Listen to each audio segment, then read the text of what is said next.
The Lost Ghost by Mary Wilkins and read by Chris Halton.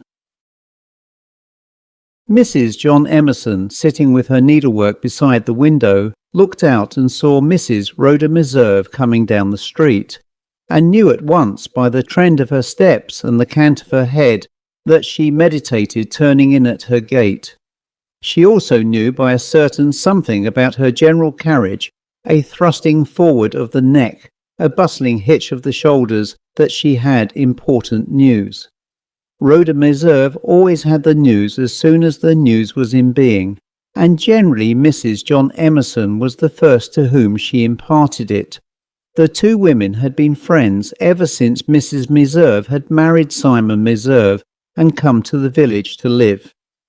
Mrs. Meserve was a pretty woman, moving with graceful flirts of ruffling skirts, her clear-cut, nervous face, as delicately tinted as a shell, looked brightly from the plumy brim of a black hat at Mrs. Emerson in the window. Mrs. Emerson was glad to see her coming. She returned the greeting with enthusiasm, then rose hurriedly, ran into the coal parlour and brought out one of the best rocking chairs. She was just in time, after drawing it up beside the opposite window, to greet her friend at the door. "Good afternoon," said she. "I declare I'm real glad to see you. I've been alone all day. John went to the city this morning. I thought of coming over to your house this afternoon, but I couldn't bring my sewing very well. I am putting the ruffles on my new black dress skirt." "Well, I didn't have a thing on hand except my crochet work," responded Mrs. Meserve, "and I thought I'd just run over a few minutes." "I'm real glad you did," repeated Mrs. Emerson. "Take your things right off. Here, I'll put them on my bed in the bedroom. Take the rocking chair." Mrs. Meserve settled herself in the parlour rocking chair, while Mrs. Emerson carried her shawl and hat into the little adjoining bedroom. When she returned, Mrs. Meserve was rocking peacefully and was already at work hooking blue wool in and out. "That's real pretty," said Mrs. Emerson. "Yes, I think it's pretty," replied Mrs. Meserve. "I suppose it's for the church fair?" "Yes, I don't suppose it'll bring enough to pay for the worsted, let alone the work, but I suppose I've got to make something. How much did that one you made for the fair last year bring?" 25 cents. It's wicked, ain't it? I rather guess it is. It takes me a week every minute I can get to make one. I wish those that bought such things for 25 cents had to make them. Guess they'd sing another song. Well, I suppose I oughtn't to complain as long as it is for the Lord, but sometimes it does seem as if the Lord didn't get much out of it. "Well, it's pretty work," said Mrs. Emerson, sitting down at the opposite window and taking up her dress skirt. "Yes, it is real pretty work. I just love to crochet." The two women rocked and sewed and crocheted in silence for 2 or 3 minutes. They were both waiting. Mrs. Meserve waited for the other's curiosity to develop in order that her news might have, as it were, a befitting stage entrance. Mrs. Emerson waited for the news. Finally, she could wait no longer. "Well, what's the news?" said she. "Well, I don't know as there's anything very particular," hedged the other woman, prolonging the situation. "Yes, there is. You can't cheat me," replied Mrs. Emerson. "Now, how do you know?" "By the way you look." Mrs. Meserve laughed consciously and rather vainly. "Well, Simon says my face is so expressive I can't hide anything more than 5 minutes, no matter how hard I try," said she. "Well, there is some news. Simon came home with it this noon. He heard it in South Dayton. He had some business over there this morning. The old sergeant place is let." Mrs. Emerson dropped her sewing and stared. "You don't say so."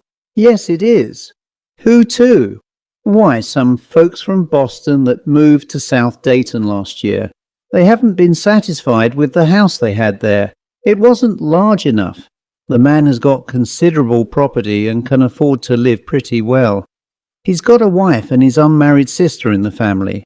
The sister's got money too. He does business in Boston, and it's just as easy to get to Boston from here as from South Dayton, and so they're coming here. You know the old Sargent house is a splendid place. Yes, it's the handsomest house in town, but... Oh, Simon said they told him about that and he just laughed. Said he wasn't afraid and neither was his wife and sister. Said he'd risk ghosts rather than little tucked-up sleeping rooms without any sun like they've had in the Dayton house. Said he'd rather risk seeing ghosts than risk being ghosts themselves. Simon said they said he was a great hand to joke. Oh, well, said Mrs. Emerson, it is a beautiful house, and maybe there isn't anything in those stories. It never seemed to me they came very straight anyway. I never took much stock in them. All I thought was, if his wife was nervous. Nothing in creation would hire me to go into a house that I'd ever heard a word against of that kind, declared Mrs. Meserve with emphasis. I wouldn't go into that house if they would give me the rent. I've seen enough of haunted houses to last me as long as I live. Mrs. Emerson's face acquired the expression of a hunting hound. Have you? She asked in an intense whisper.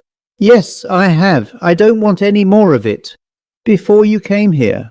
Yes, before I was married, when I was quite a girl. Mrs. Meserve had not married young. Mrs. Emerson had mental calculations when she heard that. Did you really live in a house that was... She whispered fearfully. Mrs. Meserve nodded solemnly. Did you really ever see anything? Mrs. Meserve nodded. You didn't see anything that did you any harm? No, I didn't see anything that did me harm, looking at it in one way, but it don't do anybody in this world any good to see things that haven't any business to be seen in it. You never get over it. There was a moment's silence. Mrs. Emerson's features seemed to sharpen. Well, of course I don't want to urge you, said she. If you don't feel like talking about it, but maybe it might do you good to tell it out, if it's on your mind, worrying you. I try to put it out of my mind, said Mrs. Meserve. Well, it's just as you feel. I never told anybody but Simon, said Mrs. Meserve. I never felt as if it was wise, perhaps. I didn't know what folks might think. So many don't believe in anything they can't understand, that they might think my mind wasn't right. Simon advised me not to talk about it. He said he didn't believe it was anything supernatural, but he had to own up that he couldn't give any explanation for it to save his life. He had to own up that he didn't believe anybody could. Then he said he wouldn't talk about it. He said lots of folks would sooner tell folks my head wasn't right than to own up they couldn't see through it. I'm sure I wouldn't say so, returned Mrs. Emerson reproachfully. You know better than that, I hope. Yes, I do, replied Mrs. Meserve. I know you wouldn't say so. And I wouldn't tell it to a soul if you didn't want me to. Well, I'd rather you wouldn't. I won't speak of it even to Mr. Emerson. I'd rather you wouldn't even to him. I won't. Mrs. Emerson took up her dress skirt again. Mrs. Meserve hooked up another loop of blue wool. Then she begun. Of course, said she, I ain't going to say positively that I believe or disbelieve in ghosts, but all I tell you is what I saw. I can't explain it. I don't pretend I can, for I can't. If you can, well and good. I shall be glad, for it will stop tormenting me as it has done, and always will otherwise. There hasn't been a day nor a night since it happened that I haven't thought of it, and always I have felt the shivers go down my back when I did. That's an awful feeling, Mrs. Emerson said. Ain't it? Well, it happened before I was married, when I was a girl and lived in East Wilmington. It was the first year I lived there. You know my family all died 5 years before that. I told you. Mrs. Emerson nodded. Well, I went there to teach school, and I went to board with a Mrs. Amelia Dennison and her sister, Mrs. Bird. Abby, her name was Abby Bird. She was a widow. She had never had any children. She had a little money. Mrs. Dennison didn't have any, and she had come to East Wilmington and bought the house they lived in. It was a real pretty house, though it was very old and run down. It had cost Mrs. Bird a good deal to put it in order. I guess that was the reason they took me to board. I guess they thought it would help along a little. I guess what I paid for my board about kept us all in victuals. Mrs. Bird had enough to live on if they were careful, but she had spent so much fixing up the old house that they must have been a little pinched for a while. Anyhow, they took me to board, and I thought I was pretty lucky to get in there. I had a nice room, big and sunny and furnished pretty, the paper and paint all new, and everything as neat as wax. Mrs. Dennison was one of the best cooks I ever saw, and I had a little stove in my room, and there was always a nice fire there when I got home from school. I thought I hadn't been in such a nice place since I lost my own home, until I had been there about 3 weeks. I had been there about 3 weeks before I found it out, though I guess it had been going on ever since they had been in the house, and that was most 4 months. They hadn't said anything about it, and I didn't wonder, for there they had just bought the house and been to so much expense and trouble fixing it up. Well, I went there in September. I begun my school the first Monday. I remember it was a real cold fall. There was a frost the middle of September, and I had to put on my winter coat. I remember when I came home that night, I began school on a Monday, and that was 2 weeks from the next Thursday. I took off my coat downstairs and laid it on the table in the front entry. It was a real nice coat-heavy black broadcloth trimmed with fur. I had had it the winter before. Mrs. Bird called after me as I went upstairs that I ought not to leave it in the front entry for fear somebody might come in and take it, but I only laughed and called back to her that I wasn't afraid. I never was much afraid of burglars. Well, though it was hardly the middle of September, it was a real cold night.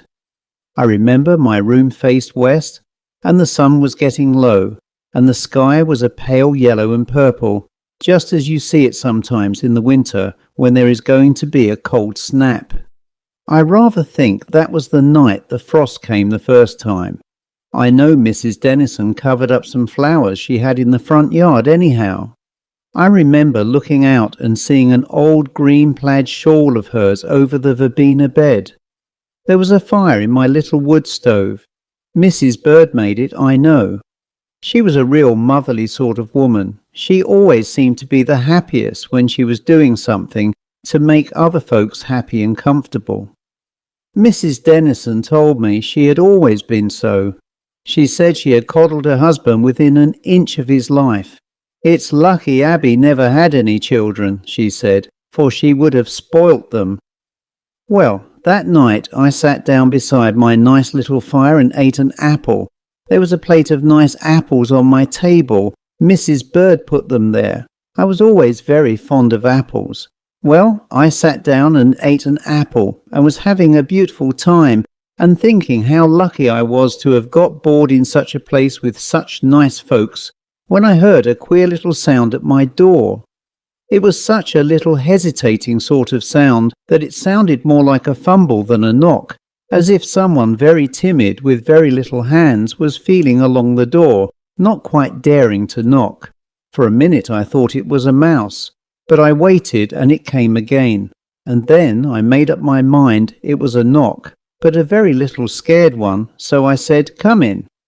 But nobody came in, and then presently I heard the knock again. Then I got up and opened the door, thinking it was very queer, and I had a frightened feeling without knowing why. Well, I opened the door, and the first thing I noticed was a draught of cold air, as if the front door downstairs was open, but there was a strange close smell about the cold draught. It smelled more like a cellar that had been shut up for years than out of doors. Then I saw something. I saw my coat first. The thing that held it was so small that I couldn't see much of anything else. Then I saw a little white face with eyes so scared and wishful that they seemed as if they might eat a hole in anybody's heart. It was a dreadful little face, with something about it which made it different from any other face on earth, but it was so pitiful that somehow it did away a good deal with the dreadfulness.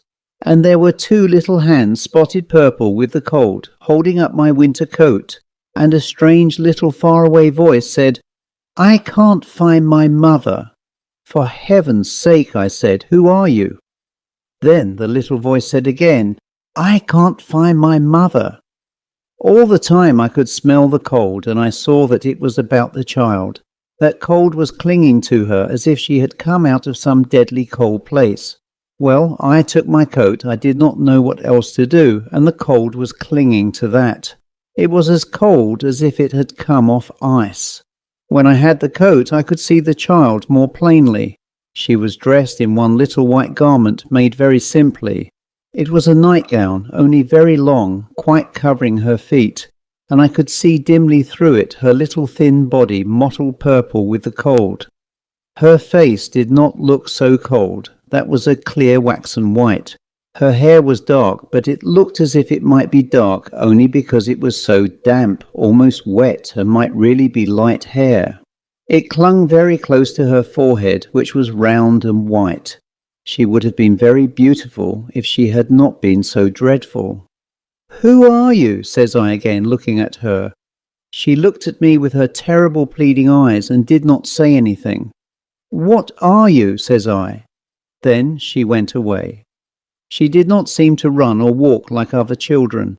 She flitted like one of those little filmy white butterflies that don't seem like real ones, they are so light, and move as if they had no weight.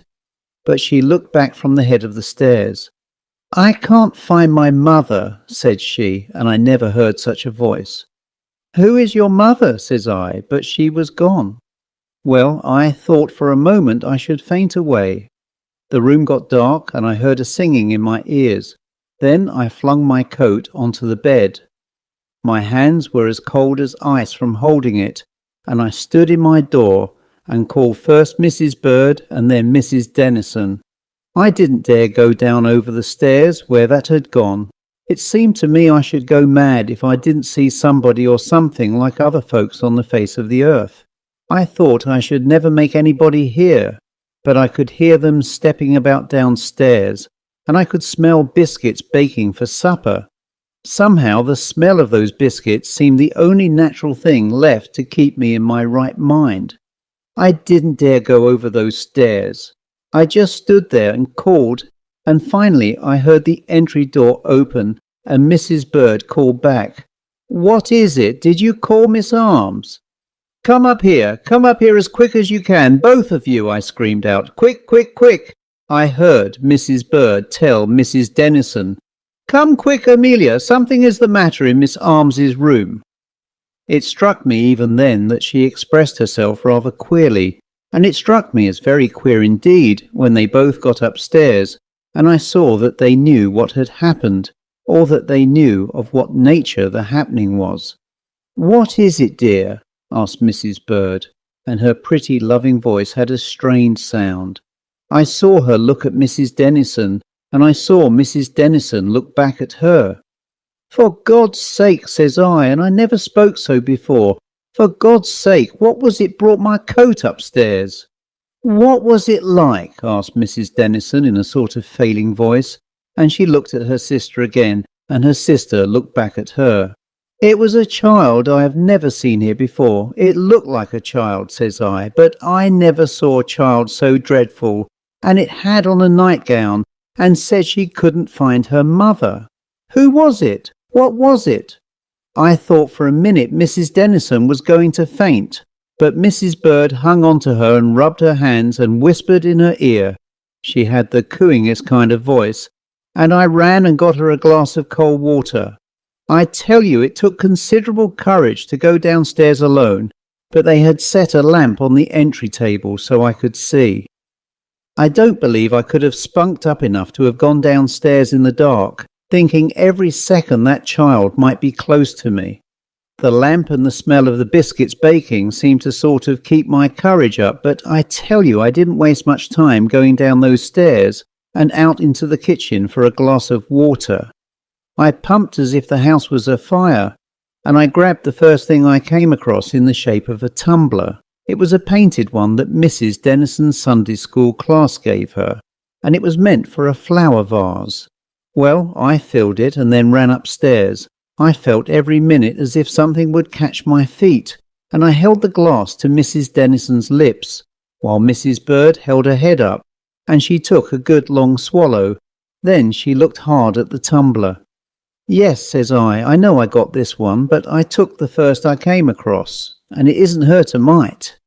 "Don't get the painted flowers wet," says Mrs. Dennison very feebly. "They'll wash off if you do." "I'll be real careful," says I. I knew she set a sight by that painted tumbler. The water seemed to do Mrs. Dennison good, for presently she pushed Mrs. Bird away and sat up. She had been laying down on my bed. "I'm all over it now," says she, but she was terribly white, and her eyes looked as if they saw something outside things. Mrs. Bird wasn't much better, but she always had a sort of settled, sweet, good look that nothing could disturb to any great extent. I knew I looked dreadful, for I caught a glimpse of myself in the glass, and I would hardly have known who it was. Mrs. Dennison, she slid off the bed and walked sort of tottery to a chair. "I was silly to give way so," says she. "No, you wasn't silly, sister," says Mrs. Bird. "I don't know what this means any more than you do, but whatever it is, no one ought to be called silly for being overcome by anything so different from other things which we have known all our lives." Mrs. Dennison looked at her sister. Then she looked at me, then back at her sister again, and Mrs. Bird spoke as if she had been asked a question. "Yes," says she, "I do think Miss Arms ought to be told that is. I think she ought to be told all we know ourselves." "That isn't much," said Mrs. Dennison with a dying away sort of sigh. She looked as if she might faint away again any minute. She was a real delicate-looking woman, but it turned out she was a good deal stronger than poor Mrs. Bird. "No, there isn't much we do know," says Mrs. Bird, "but what little there is she ought to know. I felt as if she ought to when she first came here." "Well, I didn't feel quite right about it," said Mrs. Dennison, "but I kept hoping it might stop, and anyway that it might never trouble her.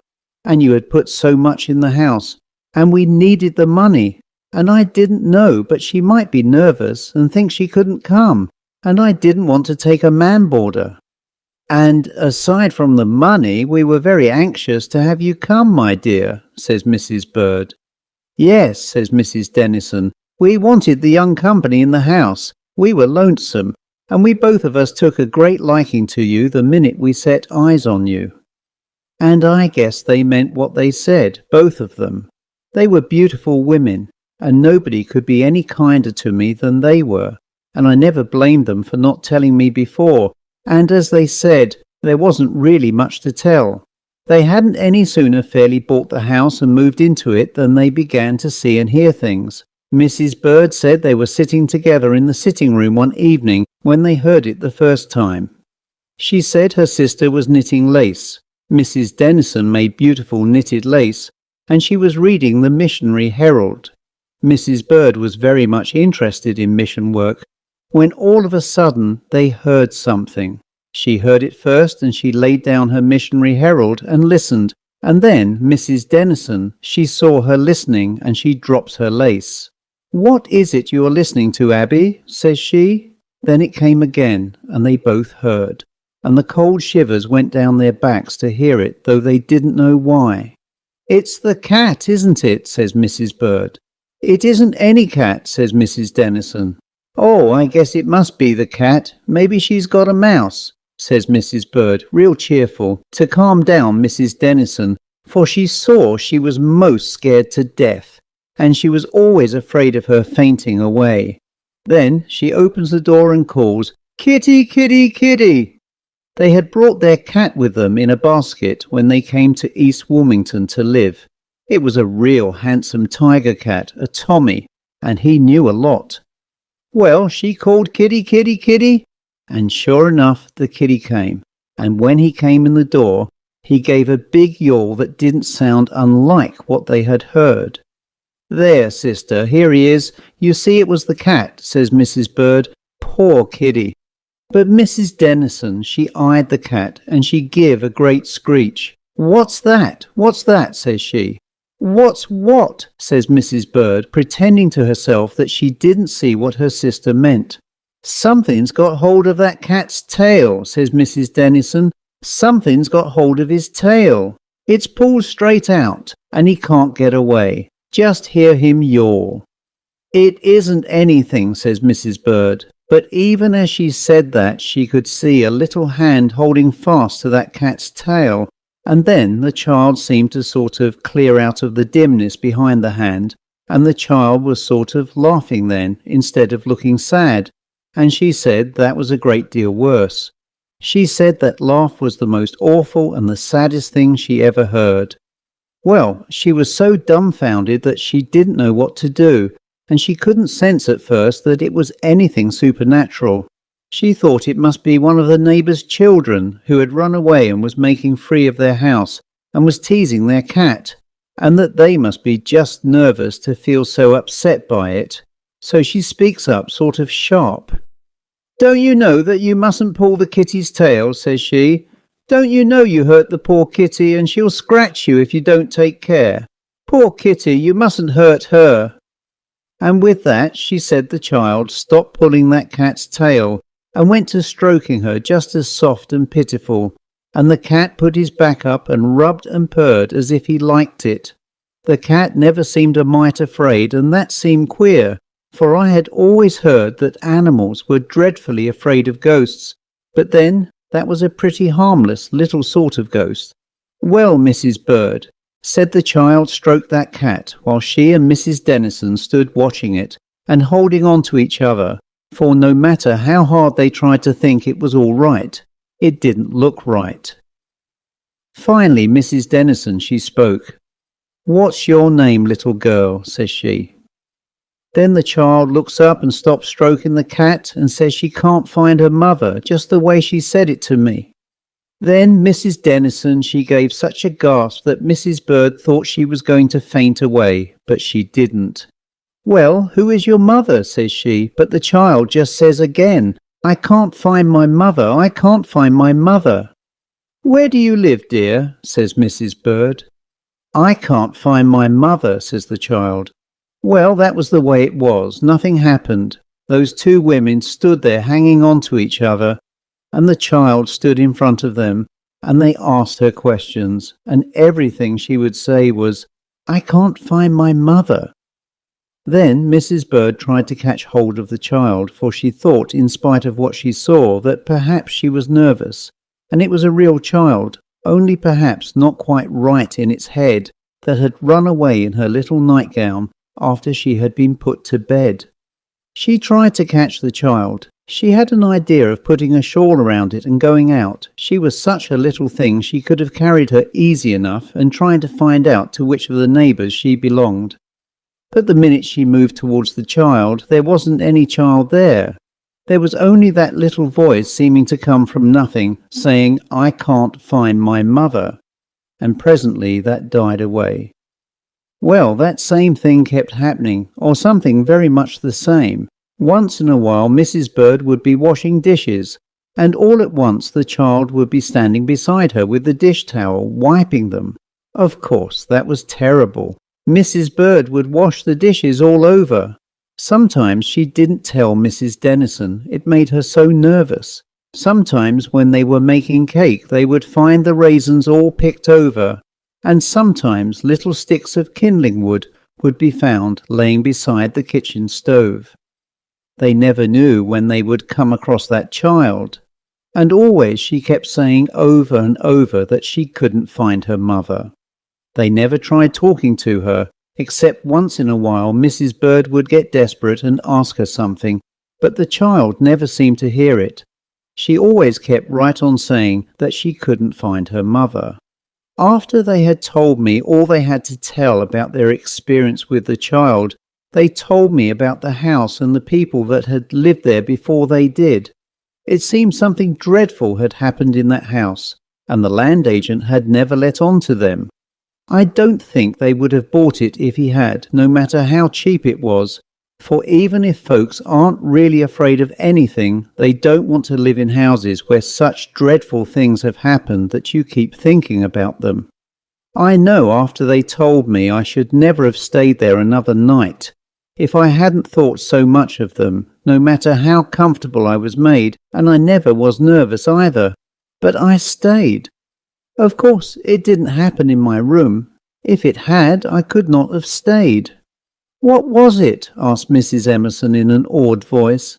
"It was an awful thing. That child had lived in the house with her father and mother 2 years before. They had come, or the father had, from a real good family. He had a good situation. He was a drummer for a big leather house in the city, and they lived real pretty, with plenty to do with. But the mother was a real wicked woman. She was as handsome as a picture, and they said she came from good sort of people enough in Boston, but she was bad clean through, though she was real pretty spoken and most everybody liked her. She used to dress out and make a great show, and she never seemed to take much interest in the child, and folks began to say she wasn't treated right. The woman had a hard time keeping a girl. For some reason one wouldn't stay. They would leave and then talk about her awfully, telling all kinds of things. People didn't believe it at first, then they began to. They said that the woman made that little thing, though she wasn't much over 5 years old, and small and babyish for her age, do most of the work, what there was done. They said the house used to look like a pigsty when she didn't have help. They said the little thing used to stand on a chair and wash dishes, and they'd seen her carrying in sticks of wood, most as big as she was many a time, and they'd heard her mother scolding her. The woman was a fine singer, and had a voice like a screech owl when she scolded. The father was away most of the time, and when that happened, he had been away out west for some weeks. There had been a married man hanging about the mother for some time, and folks had talked some, but they weren't sure there was anything wrong, and he was a man very high up with money, so they kept pretty still for fear he would hear of it and make trouble for them. And of course nobody was sure, though folks did say afterward that the father of the child had ought to have been told. But that was very easy to say. It wouldn't have been so easy to find anybody who would have been willing to tell him such a thing as that, especially when they weren't any too sure. He set his eyes by his wife too. They said all he seemed to think of was to earn money to buy things to deck her out in, and he about worshipped the child too. They said he was a real nice man. The men that are treated so bad mostly are real nice men. I've always noticed that. Well, one morning that man that there had been whispers about was missing.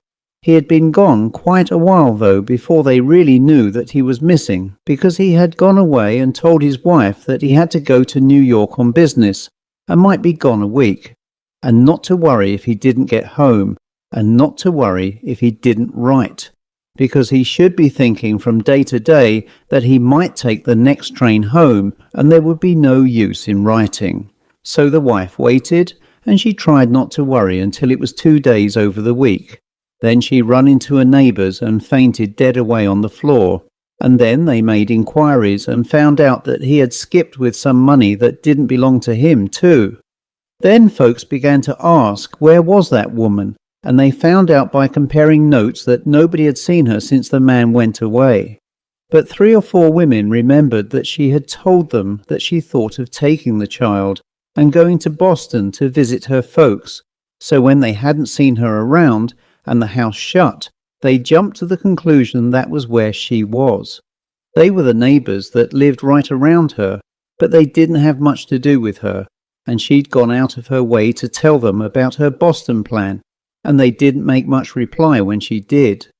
Well, there was this house shut up, and the man and woman missing and the child. Then all of a sudden one of the women that lived the nearest remembered something. She remembered that she had waked up 3 nights running, thinking she heard a child crying somewhere, and once she waked up her husband, but he said it must be the Bisbees' little girl, and she thought it must be. The child wasn't well and was always crying. It used to have colic spells, especially at night, so she didn't think any more about it until this came up. Then, all of a sudden, she did think of it. She told what she had heard, and finally folks began to think they had better enter that house and see if there was anything wrong. Well, they did enter it, and they found that child dead, locked in one of the rooms. Mrs. Dennison and Mrs. Bird never used that room. It was a back bedroom on the second floor. Yes, they found that poor child there, starved to death and frozen, though they weren't sure she had frozen to death, for she was in bed with clothes enough to keep her pretty warm when she was alive. But she had been there a week, and she was nothing but skin and bone. It looked as if the mother had locked her into the house when she went away, and told her not to make any noise for fear the neighbours would hear her and find out that she herself had gone. Mrs. Dennison said she couldn't really believe that the woman had meant to have her own child starved to death. Probably she thought the little thing would raise somebody, or folks would try to get in the house and find her. Well, whatever she thought, there the child was, dead. But that wasn't all. The father came home. Right in the midst of it, the child was just buried, and he was beside himself. And he went on the track of his wife, and he found her, and he shot her dead. It was in all the papers at the time. Then he disappeared. Nothing had been seen of him since. Mrs. Dennison said that she thought he had either made way with himself or got out of the country. Nobody knew, but they did know there was something wrong with the house. I knew.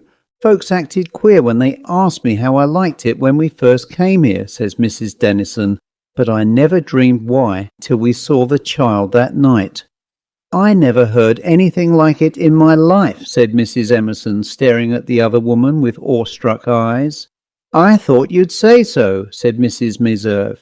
You don't wonder that I ain't disposed to speak light when I hear there is anything queer about a house, do you?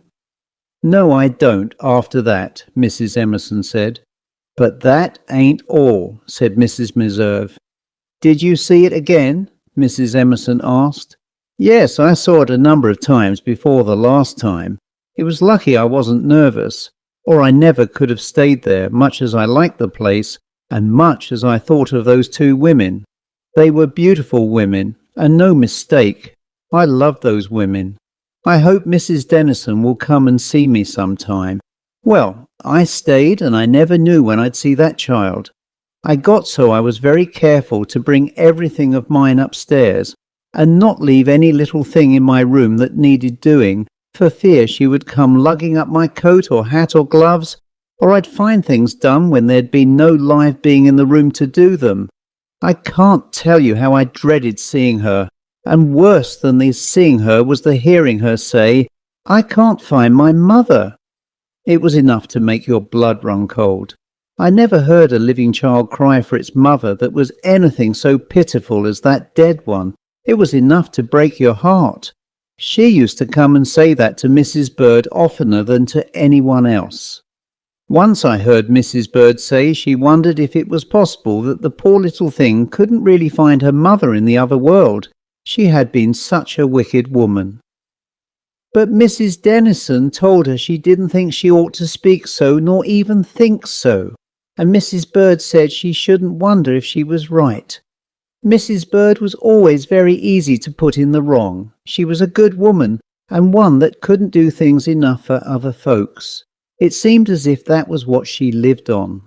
I don't think she was ever so scared by that poor little ghost as much as she pitied it, and she was most heartbroken because she couldn't do anything for it, as she could have done for a live child.